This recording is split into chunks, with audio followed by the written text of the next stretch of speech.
Queridos irmãos, a paz do Senhor Jesus, essa é a terça-feira que o Senhor nos dá e nós vamos à nossa reflexão de hoje. Eu não sei se você já ouviu falar sobre a teologia do descarte.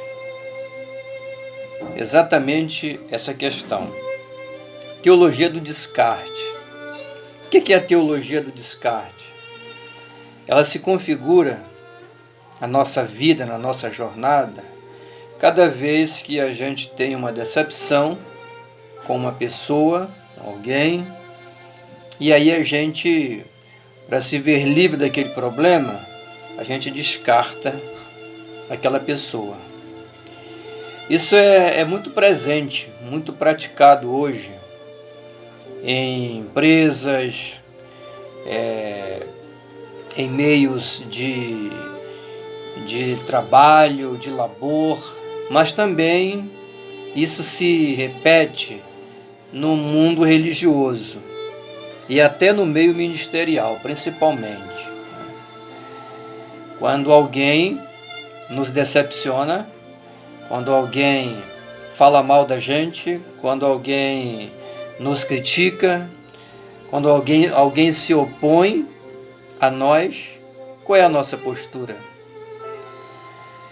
Usarmos o poder que a gente tem para perseguir aquela pessoa, bloquear o seu caminho, impedir que ele ocupe um cargo, uma função. Será se essa a postura correta? É um teste muito grande, muito importante para todos nós que exercemos a fé e exercemos a liderança pastoral, porque isso também se reflete em todos os aspectos, inclusive familiar, essa questão da teologia do descarte. É uma prova que a gente passa, né? E a gente precisa ter equilíbrio para poder proceder da forma mais construtiva possível. Jesus, ele não era adepto, ele não praticava a teologia do descarte. Nós temos um exemplo clássico na Bíblia, está lá no livro de João, capítulo 21, aonde fala sobre o diálogo de Jesus e Pedro. Pedro é um personagem que todos nós conhecemos. Mentiu, enganou, negou, xingou, praticou uma série de atos que fizeram com que a sua imagem ficasse muito negativa diante do ministério de Jesus. Mas Jesus tinha feito uma previsão de que Pedro iria negá-lo, mas ele achou que não, ele achou que ele era um super-homem e que ele jamais faria isso. E fez. Tudo que Jesus previu, entendeu? Pedro fez. Aquilo tudo que nós conhecemos na Bíblia. Mas quando Jesus é crucificado, Jesus morre. Quando ele vai para Galileia, que ele havia feito essa recomendação, que após a sua ressurreição, ele iria para Galileia. E ele chega na praia, Pedro, João e os seus amigos haviam decidido ir pescar, porque o mestre havia morrido, tudo teria se acabado para eles. Aí eles vão pescar, e lá no meio do rio eles estão ali já há bastante tempo sem pegar nada. De repente aparece uma figura na beira da praia, e dá um grito e pergunta: "Ei, vocês têm alguma coisa para comer aí?" E aí eles respondem que não tem, pescamos nada. Aí aquela voz diz o seguinte: "Olha, joga a rede à direita do barco." Quando eles ouvem essa expressão, joga a rede à direita do barco, eles lembram da primeira pesca maravilhosa. Então um para o outro: "Olha, o mestre está aí." Estava mesmo, era Jesus que estava presente ali. E eles pegam aquela quantidade de peixe, e aí eles vêm, eles trazem o barco para a beira da praia. Quando eles chegam lá, eles têm esse encontro com Jesus, tem um braseiro, Jesus está ali assando pão e peixe, ele fala, olha, aqui tem pão, tem peixe, e tem mais alguma coisa aí, pode botar para assar, porque para dar para todo mundo.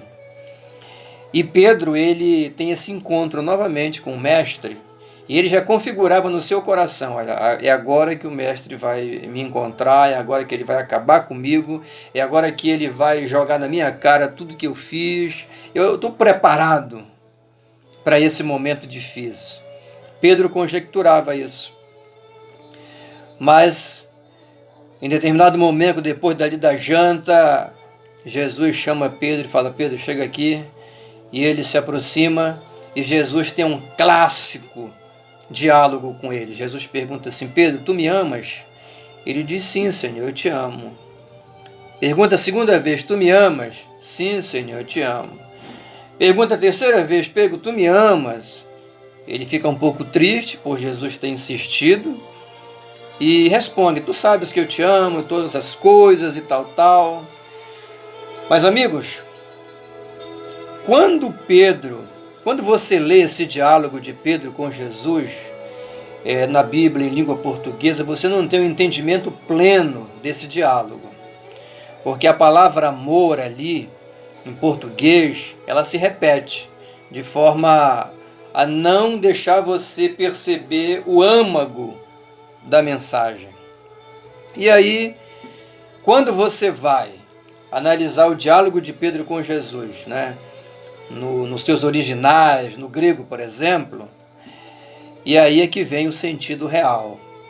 Que quando Jesus se dirige a Pedro para perguntar sobre o amor, ele em grego, você encontra ali o seguinte, porque os gregos eles tinham 3 palavras básicas para o amor. Tinham outras, 4, 5, 6, mas as principais eram o eros, que era o amor sexual, né, voltado para as questões da intimidade, o ágape, que é o amor sacrificial, né, e o fíleo, que é o amor fraternal, é a questão da amizade.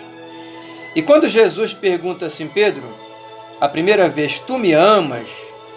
Ele usa o ágape. Agapam-me, Pedro. Quando Pedro responde, Pedro usa o fíleo. Ele diz assim, Rabone, filose. Jesus pergunta a segunda vez, Pedro, agapam-me, usando o ágape de novo. Pedro responde, filose, Rabone. Quando Jesus pergunta a terceira vez para Pedro se ele o amava, ele diz assim, aí ele usa o mesmo termo que Pedro responde. Ele diz assim, filos-me, Pedro, e Pedro diz assim, filose, Rabone. Ou seja, Jesus pergunta, Pedro, tu me amas com amor sacrificial? Ele diz, não, eu te amo, mas eu tenho uma amizade, uma afeição por você.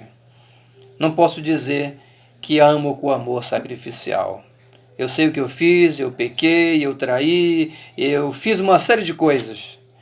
E ele imagina que Jesus vai descartá-lo. E Jesus surpreende dizendo, Pedro, apacenta as minhas ovelhas. Ou seja, eu vou continuar investindo em ti.